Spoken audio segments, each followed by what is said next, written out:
can I have our district attorney candidates up here with me? Okay, we're going to start with the rules. Jan Michael is going to tell us how, we're going to open up with 3-minute remarks, but Jan's going to tell us the rules. It's pretty simple this evening. This handy dandy sign will keep you on track. Each one of you will have 3 minutes for opening remarks. When you get down to your last 15 seconds, you'll see this. And then hopefully this will be the end, and if you go beyond the end, then the hook comes out. So back to you, Pam.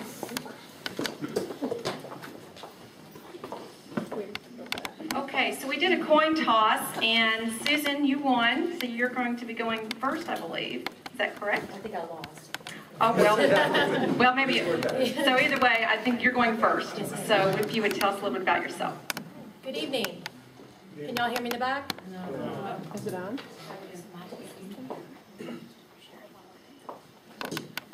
Can you hear me in the back?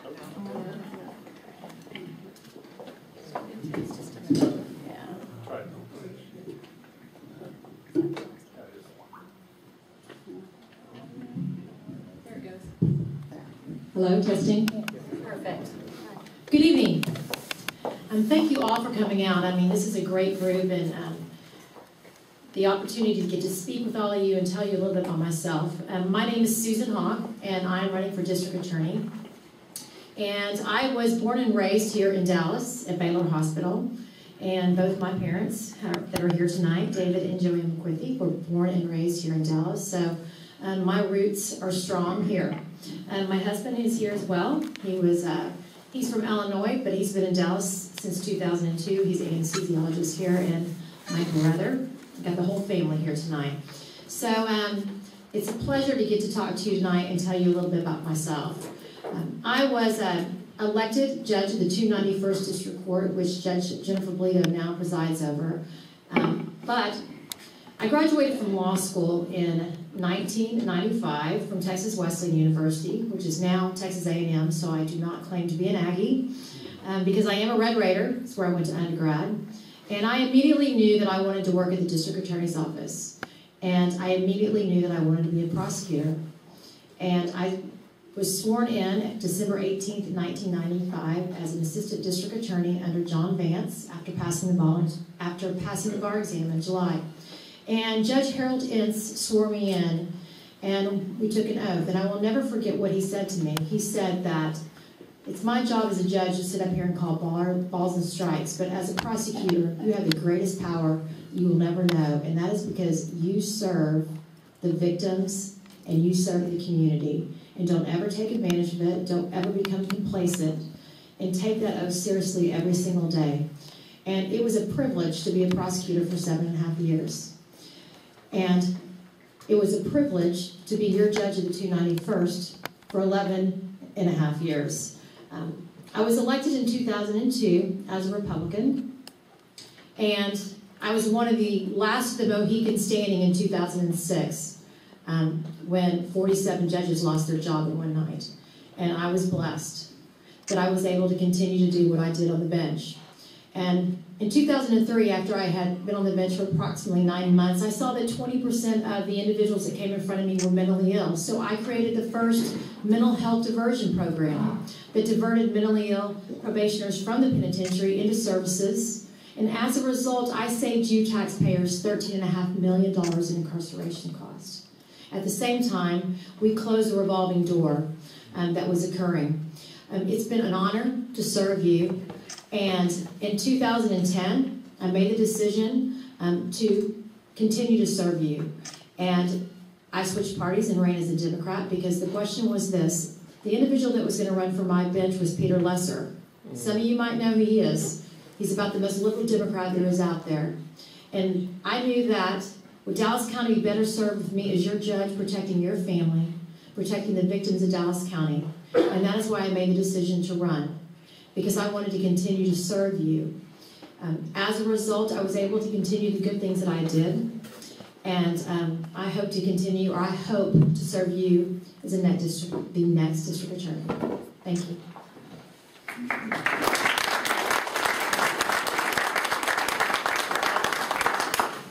Good evening, ladies and gentlemen. My name is Tom Nowak, and I'm running for District Attorney of Dallas County.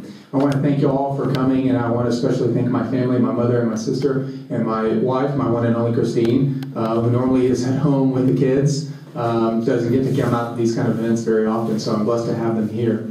And I'm blessed to be here in general. As many of you know, I wasn't born in America. I wasn't born anywhere close. I was a communist refugee, and I came to the United States as a communist refugee during the Reagan era. I owe a lot to Republicans in general, and I owe a lot to the Republican Party for bringing me here. If it wasn't you guys who voted in Reagan, I would never be here. I would have never met my wife, and I wouldn't be where I am today. Now, my parents came here and worked very hard to provide my sister and me the benefits of living in America. My mom worked at a potato chip factory, burned her hands working some nights there. My dad installed cable probably at her house working during the hot Texas summers. And I owe everything I have to them, but I owe a lot to you as Republicans. I attended school in Mesquite. I went to Texas A&M University. I do claim to be an Aggie. I also went to Baylor Law School. I had interned at the DA's office as an undergrad, and I met my wife in law school. So I'm a Pollock, I'm an Aggie, I'm a lawyer. It's not a joke yet. Wait for the punchline, Coach. My wife is also an Aggie lawyer, so you can imagine what our two kids, how great they're going to be, okay? I worked at the district attorney's office, worked my way up from misdemeanor, worked into the felony ranks, prosecuted murderers, rapists, people that break into homes. I worked very diligently and was promoted to the child abuse division, where I prosecuted the worst of the worst, the child abusers, the pedophiles, and I had a sterling record. And because I was a Republican, I was fired in 2010. While my opponent was raising her arms in victory with Craig Watkins, I was being fired for standing up for my beliefs. And it ended up being a blessing in disguise because I've been working as a defense lawyer since that time, doing all the things that the DA is responsible for.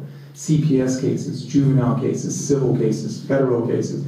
All those things that the DA does, I've been doing and have experience doing. So when it comes to the experience of being DA, I think I've got it. I'm also board certified in criminal law. I'm the only person running who is, which means I've been tested as an expert in all facets of the law in Texas. I'm proud of that accomplishment. And I'm working because Dallas County needs a change. You've seen my t-shirts, you've seen my signs, integrity, ability, and leadership. Those are the things I stand for. Those are the things that we're missing in Dallas County. We need a change at the top. You're in the wrong place if you don't think we do.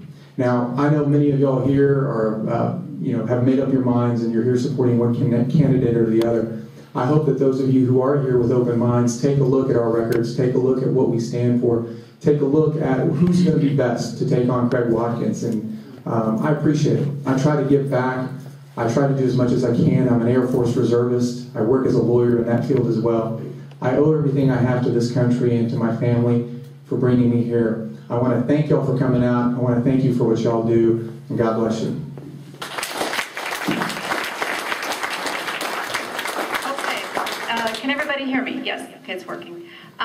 Now, Jan, would you explain to everyone about the questions and the timing? There will be 6 questions, and each one of you Pam will read the questions, and each one of you will have 1 minute to answer. Again, I'll raise the card when the 15-second warning comes up. And so she'll begin with question number 1. Okay, we're going to start with you, Susan. Yes, ma'am. And we'll go like a ping pong ball, back and forth, back and forth. All right, the first one's a nice, quick question. Why are you the strongest candidate in an election against the incumbent Democrat DA? I think that's a simple answer. Experience, my breadth of experience.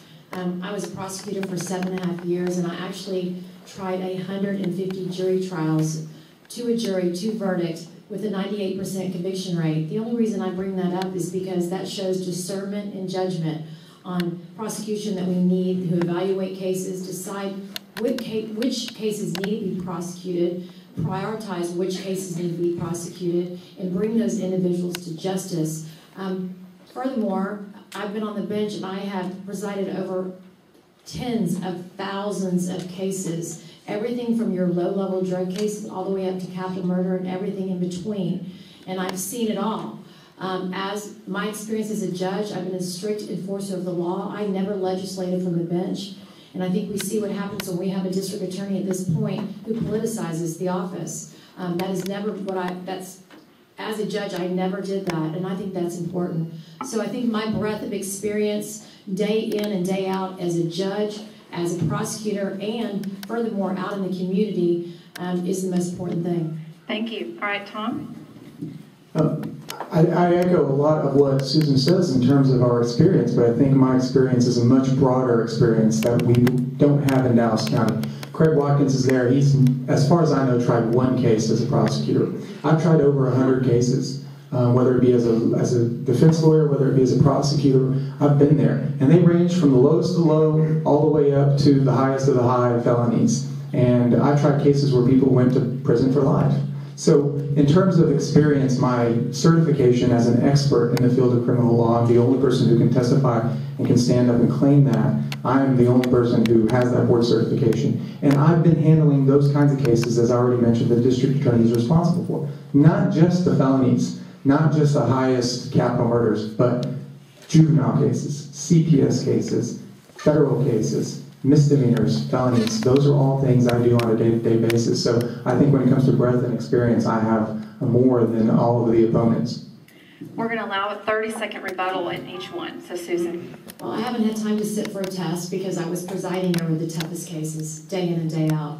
And I'm the only candidate in this race, period, that's tried a capital murder case. And I think our district attorney needs to have that experience when we're talking about deciding which cases that the state should seek the death penalty. I was part of a panel when I was a district attorney determining which cases we would seek the death penalty. I'm the only candidate in this race who's ever even tried the tough cases, and I think that's important. Okay, Tom? I like to respond to that if I can in terms of trying the tough cases. There are cases I've tried that my opponent has not ever had the opportunity to try because they didn't exist when she was a prosecutor.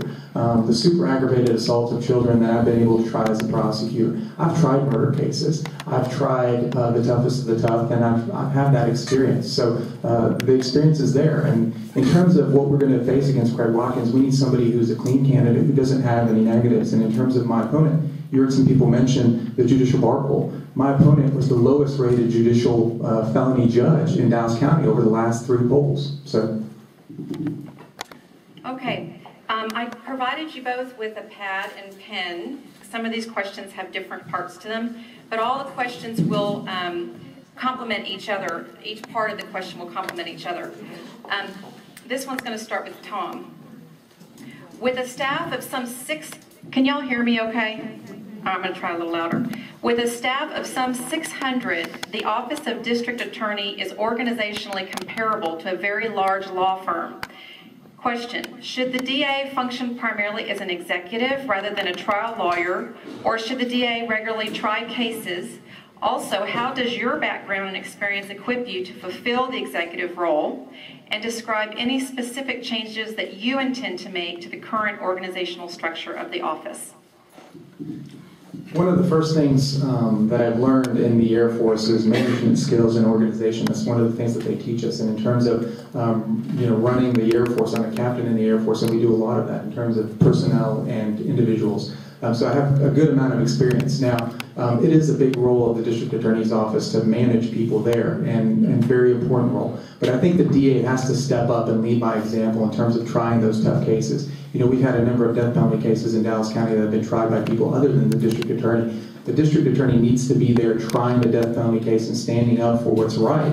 When he says he believes in the death penalty, we need to see it, and he needs to lead by example. So it doesn't need to be every week, it doesn't need to be every day, but he definitely doesn't need to be out there and be trying those cases. So in terms of that, that's definitely has to happen, and I plan to do that as well. So there are a lot of changes we make in the district attorney's office, beginning with the type of personnel that are hired down there. As you can imagine, Craig Watkins hires people like Craig Watkins. That's not a good thing. So we need people who are smart and educated and know what they're doing. All right, thank you. Susan? Well, I believe that with 600 plus folks that work for Craig Watkins, I mean, that's what I did every single day as a judge. I manage folks, I manage lawyers. I have thousands of lawyers that came in front of me every single day that I was responsible for the cases being disposed of. Plus, I manage a docket of 5,000 cases per year. And as a result, I have the most cost-effective court, one of the most cost-effective courts in the state of Texas, always in the top 2 in Dallas County, and I had the highest number of dispositions, and that was all because I managed those cases, and I made sure that those cases were disposed of, that the lawyers were held accountable, and individuals and victims had their day in court. So that was my part, or that was my job as a judge day in and day out. I think that that's also the responsibility of the district attorney is to go down and try the tough cases. That's why it's important to have a district attorney who's tried the very tough cases of capital murder. And I've made a pledge that if a police officer is killed in Dallas County, I will personally try the case.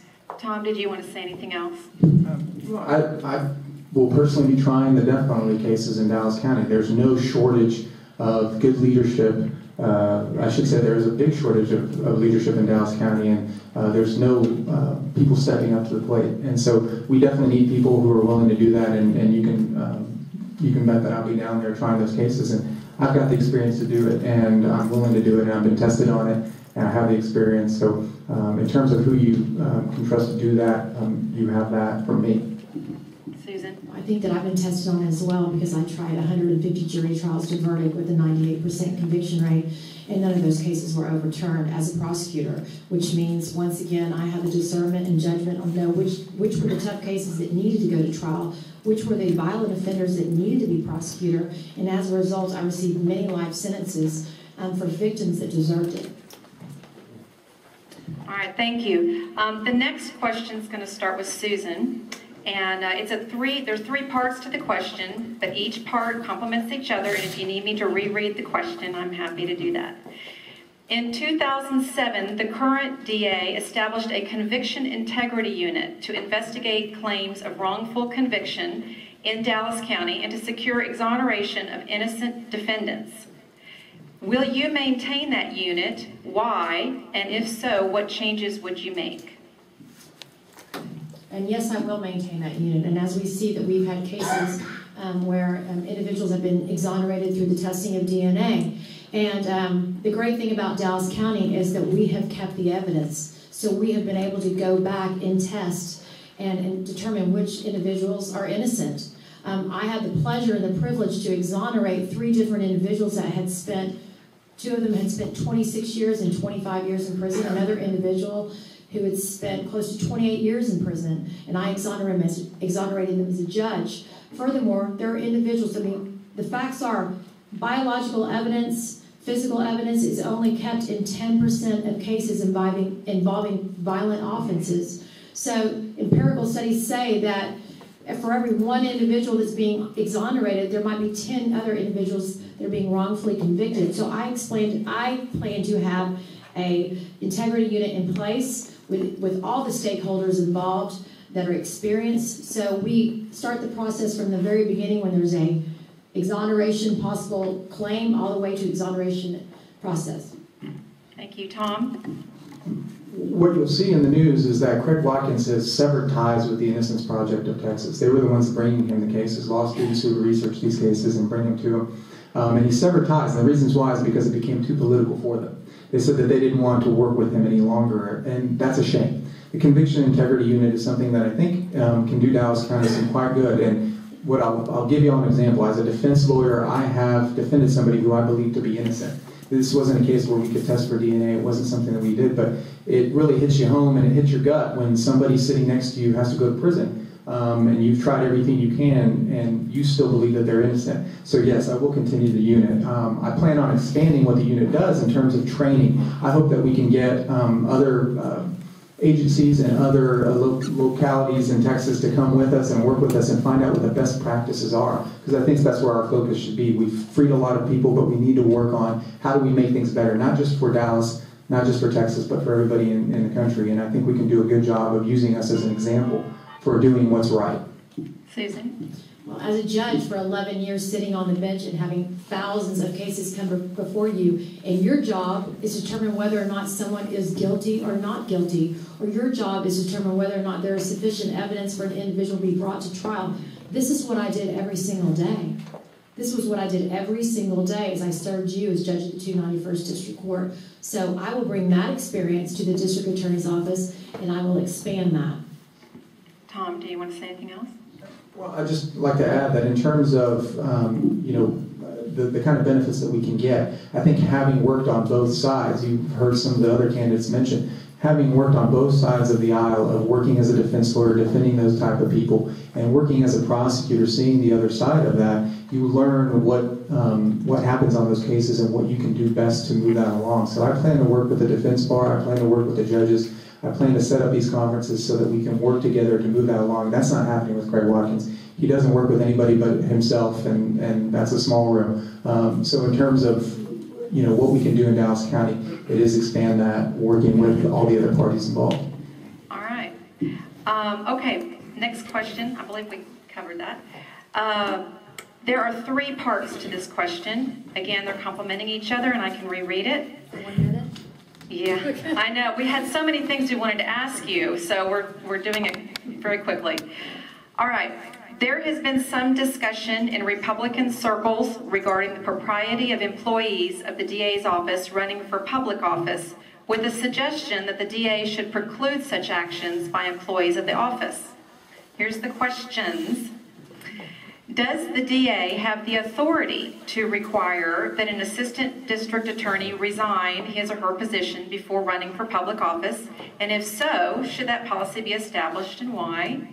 If you support such a policy, should it also apply to the political party positions, such as county chairman? Also, if you support such a policy, should you choose to run for another office at some time during your term as DA, will you resign at the time you announce your candidacy? And we'll start with Tom. Yeah. Oh, I'm sorry. Perhaps on this one we should move it, give you a little more time. Okay, how much time do you want to give him? I'll give them 2 minutes. Okay, 2 minutes. And if you need me to reread it. Yeah. The authority exists. The district attorney is much like in terms of the president as an executive in Dallas County. He can fire and hire whoever he wishes, which is one of the reasons why I was fired as being a Republican. You work at the pleasure of the district attorney, and that's typical across the state of Texas. And he does have the authority to do so. And I will say that I think I'm the only candidate who says that there will be a resign or run policy. We've had meetings and we've had these discussions, and I know for a fact, after running this race and not seeing my kids as much as I'd like to, that there is not enough time in the day to run a good campaign and be a prosecutor and devote the time you need to be working down at the district attorney's office 9 to 5. It just doesn't happen. Those cases, when you're prosecuting a case of a 5-year-old that got raped by her dad or a murder victim, you can't cut corners, and you can't be running for office while you're supposed to be doing that. So there would be a resign run policy if I'm elected. And yes, I would resign if I were seeking a different office in terms of moving on from the district attorney's office. I don't plan on seeking a different office, but if I did, I would resign, and hopefully the office would be taken care of in my place. And I think it's important, again, because there's not enough hours in the day to do both. I can tell you from experience that there's just too much that goes on in a campaign, too much, whether it be an open bench, a contested bench. We want those prosecutors working hard. We want them enjoying the job that they're doing, but they have to devote the time. And so, yes, there is a resign or run policy there. And that's what I want to say. All right, Susan. Well, I agree that there should be a resign to run policy, so I just read Mr. Nowak's statement that I don't feel that way. I will say, though, when I ran for judge in 2002, I ran for an open bench, and I did not have to resign to run. However, I did try cases every single day, and that did not take away from county time. However, I know that is not always the case with every candidate, so I think it's only fair to make that across the board that if you are going to run, then there should be a resign to run policy, simply for the fact, too, to avoid any kind of impropriety. We have 6 assistant district attorneys now that are running against incumbent judges who are having fundraisers, who are asking defense attorneys for money, which they have cases with these defense attorneys. I mean, the whole thing smells bad. And it's just caused complete chaos down at the criminal courthouse. So I do believe that we should have a resign to run policy. Furthermore, I stepped down 1 year short of my retirement to run for judge. I was into my 3rd term. I had 1 year left, and I stepped down to run. I know that's what the law said, but it would have been easy for me to stay on the bench, run for re-election, and sat pretty and had another term. But because of what I witnessed and had a front row seat to what was happening down at the criminal courthouse under Mr. Watkins' leadership, I could no longer sit back and watch. And that's why I decided to step down and to serve you and run for district attorney. Tom. I'd like to make sure the points are clear. Susan, in your interview with the Dallas Morning News editorial board, you told them that you would not support a resign or run policy, that you would okay people running for open benches. Now, you mentioned that the people who are holding fundraisers and getting contributions as prosecutors who are working there now, it's the same thing that you did when you were running for your bench. You were a prosecutor, and you were holding fundraisers, and you were raising money for your bench. Whether it's an open bench or not, doesn't matter. You're still taking those things. So if you're complaining about what prosecutors are doing now, running for benches and getting money from defense lawyers, it's the same thing you did. And in terms of your retirement, I'm hard-pressed to how you can sit here and tell these people that you were retiring from your bench and you resigned with a month to go. Because in August 1st, on your judicial campaign finance report, you list payments to your printers for push cards and flyers for your re-election campaign. You held fundraisers in June for your re-election campaign. And here, now all that money that you raised for your re-election campaign is being used to run against me in this race. So I'm very hard-pressed as to how you can sit here and tell people that you were retiring when you were paying money for printers and raising money as a judge to run for a re-election campaign. Well, I have, 2 minutes to try to respond. And a lot of things have been said, they're not true. And I'm willing to answer any questions. In fact, anything that was on my campaign finance reports are for bills that were due prior to me ever announcing or even making the decision to run for district attorney. And I can assure you there has been no contributions made when I ran for as judge being applied to this campaign. So I think that's a bit of a stretch from Mr. Nowak, but I'm not going to get into tit for tat with him about this. I know the truth, and I ask any of you that have push cards, please call me, please contact me, because none of this is the truth. It's just not. However, when I talked about resigning to run, I ran for an open bench, and believe it or not, I worked full-time at the same time that I did that. Not all prosecutors will do that. And my experience and what I've seen is happening under the leadership of Mr. Watkins is you have prosecutors that are campaigning on county time, unlike myself. So I think it was only fair, or is only fair, to have across-the-board policy, which is being misrepresented of what I said in the Dallas Morning News interview, across-the-board policy that we should resign to run to avoid any type of impropriety. And as a judge, we do receive campaign contributions for lawyers, but I say if my integrity could be bought for $200, then I have no business being on the bench. And I think that, and that's about the typical campaign contribution that is made to a judge. So I can assure you that was never been and is not an issue. And that's why I asked you to look at my list of endorsements and those that are supporting me, like Vic Cunningham, who people respect. The list of criminal defense bar that are supporting me. I'm sorry, Susan. It's time. Oh, I'm sorry. I didn't even see it. Okay, so, hold that sign up real good, Jan. I'm sorry, Jan. Okay, the next question, moving right along. Susan, this is going to be for you first. It has 4 parts, but it flows, okay? So, I'm sorry. Yep. We might be just a few minutes over time, but I think it's really important we get this right. In its last session, the legislature passed SB 1611, which broadened substantially the evidentiary disclosure requirements imposed on the state in connection with criminal prosecutions. Question, do you support the passage of this bill? Do you anticipate that those procedures will slow down the prosecution of crimes? If so, what can and should the DA do to mitigate the projected slowing and to mitigate increase in jail crowding that will result as from that projected slowing? Okay.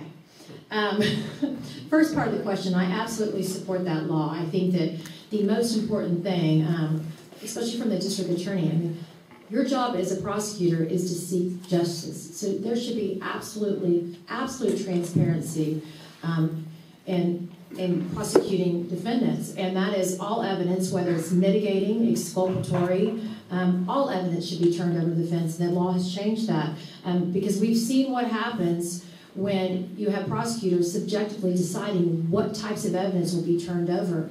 Because the people that, it's the defendant's rights that are not protected, it's the victim's rights that are not protected, so I think that's very important. I'm glad, finally, that the law has changed. That in my position as district attorney is there will be 100% transparency, open file policy, and that will never be a gray area. And if a prosecutor does not comply with that, then they will be fired. Bottom line. Okay, Tom? I think it's important that we turn over all the evidence to make it a fair fight. As a defense lawyer, I'm always waiting to get that information, and it helps in moving cases along. So in terms of jail population or in terms of moving the cases along and slowing things down, it definitely helps to have that information, to use it when you're talking with your client. And I have that experience, and I know that things get slowed down. And there are ways we can increase that. There's going to be a need for some more staff members at the district attorney's office. And one of the ways we can do that is that Craig Watkins has its community prosecution unit, which prosecutes 0 cases. It's basically a propaganda piece for him to walk around, talk around town, how great he is. It runs basically $600,000 a year that the county, you taxpayers, are paying for. So you're paying right now $600,000 a year for 6 prosecutors and investigators to go around talking about how Craig Watkins is. That's money that can be spent moving the process along, computerizing things, which still hasn't been done in Dallas County. We need to move that along at breakneck speed because we'll be held accountable for those cases if we don't. That's the law. We'll lose prosecutors, we'll lose cases, and things will be overturned because we're not complying. And so you'll see a steady decline of good prosecution unless we move to get ahead of that. And things are very slow in Dallas County, and I think over the next year you're going to see a lot of the problems surface because they're not turning over that evidence like they should. And that comes, again, from leadership, top-down leadership. Craig Watkins, he's never tried a case. He never really worked as a good defense lawyer. He was never a prosecutor, so he really doesn't have any clue as to what goes on in those types of cases, whether they be juvenile, misdemeanor, felony, CPS, it all has to be turned over. And that is the most important thing in terms of moving those cases along. And I think you'll find that the jail population won't increase as long as people who are defense lawyers can move the cases by showing their client the type of evidence that the state has against them. And so it'll move quickly. All right. Do you have anything to say? I do, and as a judge, I was responsible for the jail chain and jail population. I also served on the jail population committee the entire time I was on the bench. And one of the most important things is we have to take into consideration the taxpayers are paying $55 a day for an individual to be housed in the Dallas County Jail, $75 a day if they're mentally ill, plus medical expenses. Those are things that you were paying for, and it was my job as judge of the 291st District Court to make sure that these individuals were not sitting in jail because lawyers were not ready, and their cases were being disposed of. They were being disposed of justly and swiftly, and that's one of the issues as a manager, as judge of the 291st District Court, and that is why I took it very seriously when you talked about how many people were sitting in jail waiting for their cases to be disposed of, and you had prosecutors who were not experienced enough to be ready for trial, and we'd have to pass that case, and they'd sit for 6 more months that you would pay for. So those are things that I dealt with every day. All right. Did you want to say anything else, Tom? Well, just in terms of the type of work that we talk about, and I know Ms. Hawk wants to claim that she was a very effective judge, but if you look at the judicial bar poll ratings, she was the worst rated judge in Dallas County over the last 3 times. So in terms of her moving the cases, in terms of her ability to work with the defense bar, she was the lowest rated judge. So moving cases along and getting those things, that's reflective of the job performance review that she had. And so if you want somebody who's worked both sides, who knows how both sides operate, know where to go for those kinds of information and what to do in those situations, you need somebody who's worked as a defense lawyer and as a prosecutor, and I think I fit that bill. All right, I'm going to make an executive decision, and you've pretty much answered my next question. And so I'm just going to talk to you about, I'm going to give you each 1 minute. That's it, no rebuttal, because we're a little bit over. I understand that during budget time that the current DA has had, it hasn't gone so well with the county commissioner court, and there's been some combat there. How do you plan on working with the commissioner court during the budget time? And we'll start with Tom on this one. Obviously, it's a big role. And I have no problems cutting the budget in Dallas County for the district attorney's office. We've already talked about one of the ways that we can do that with $600,000 that I believe is just laying there being unspent. Those are things that I don't think the commissioners are going to have a problem with. If I come in there and tell them we can move some people around and keep the budget the same. Crime has been going down for 10 years. We've all seen the reports about that. But yet the DA's office has increased substantially in terms of the prosecutors. We've increased, I think, 30 since I left in 2010. So I wouldn't say that they're fighting, Pam. I think they're getting along right now because money is coming in. And so the DA's office and the Commissioner's Court aren't fighting about positions. The Commissioner's Court are giving them. And so I plan to work with Ron. I plan to work with the Commissioners in terms of getting our budget down to something that's manageable. We're going to need more staff for those discovery requests and things that we talked about earlier, but we can make cuts in terms of the population of attorneys down at the District Attorney's Office and refocus that energy on crimes that need it. Well, and I'm so glad that my friend Commissioner Cantrell is here because he can tell you that I was always one of the top rated judges per the judicial dashboard on the way I fiscally handled my court, which was important to you because you were the taxpayers, you were the ones that paid for that.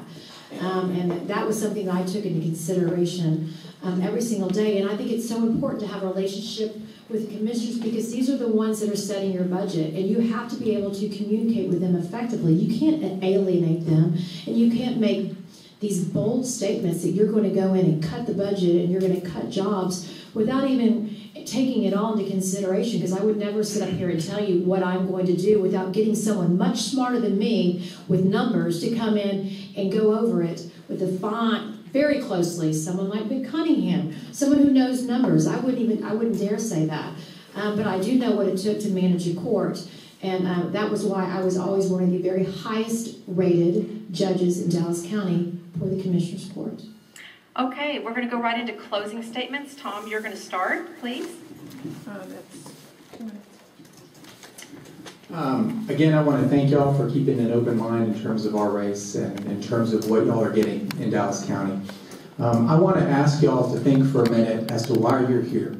Why are you at the Republican debate? What is it that makes you a Republican, and what is it that you believe in terms of what makes you a conservative, what makes you a Republican who's willing to vote down ballot for all of these people as Republicans? And I think if you take the time to notice that my opponent who ran as a Democrat, switched parties as a politician back and forth at the whims of politics in Dallas County, hasn't stayed true to what Dallas County Republicans represent. And I've already mentioned I owe a lot to this country, and I try to give back in a way, but I owe a lot to the party. And I've been a Republican since I arrived here, and ask my sister, who sometimes doesn't agree with all the things that Republicans believe in. I believe in being a Republican. I believe that it means something. And in terms of what you get somebody who's got integrity, who's got the ability, and who's got the leadership to lead Dallas County. These negatives that I bring up because I think it's important to know that we're going to be facing a hard time this November. We need candidates who are there, who are on the ground, who believe in what they say, and are willing to make the difference in terms of Dallas County. So I'm asking for your vote for District Attorney in Dallas County this March 4th. The website is votingfortom.com. It rhymes, and Aggie can remember it. So I'm asking y'all to go check it out and see why we need a new district attorney and what we can do to make things better in Dallas County. I appreciate your vote, I appreciate your time, and just know that I won't let you down. You have my undying support, and you have my undying pledge that when I become DA on November the 5th, and that morning when you wake up, you won't have to worry about whether or not I'm going to switch parties. You're going to know that I'm going to stay Republican forever. Thank you. Thank you, Stephen. Really briefly, this bar poll that Mr. Nowak brings up every chance he gets, 12 lawyers voted that I needed improvement out of 8,000 members of the Dallas Bar Association. 12 lawyers voted, and it's always on at election time. And so, I mean, I have to bring that up because folks ask me, but if I think it's very important also to mention that I'm the only candidate that has most lawyers that are endorsing me from the civil bar and the criminal bar, and I just received the endorsement out of the Dallas Morning News, which said, I am the candidate that can beat Craig Watkins, based on my experience and what I've done on the bench and as a prosecutor. When you say what we Republicans stand for, don't we stand for law and order? Stand for justice? Strictly enforcing the law, not legislating from the bench, protecting our families, protecting the community? I mean, that is what I have dedicated my life, my career to. I'm serving you for the past 18 years, and I've said it before, I'm not a politician, but I am a public servant. And I have dedicated my career to those things, and I believe that that's what the Republican Party stands for. And I'm proud to be back and to be a part of the Republican Party. And I am here to stay. Several people have asked me that. I am here to stay. That is why I stepped down from a job I loved and from the bench that I felt like I was doing something good every single day by serving the community. That's why I did those things, because I wanted to represent the Republican Party, and I knew that I was the candidate that could beat Craig Watkins. So I'm asking for your vote. If you have any questions, any concerns, any things that are said about me, I am an open book. Call my cell phone. Email me. I would be happy to talk to you. So thank you for giving me this opportunity to speak with you tonight. And I want to thank both of you.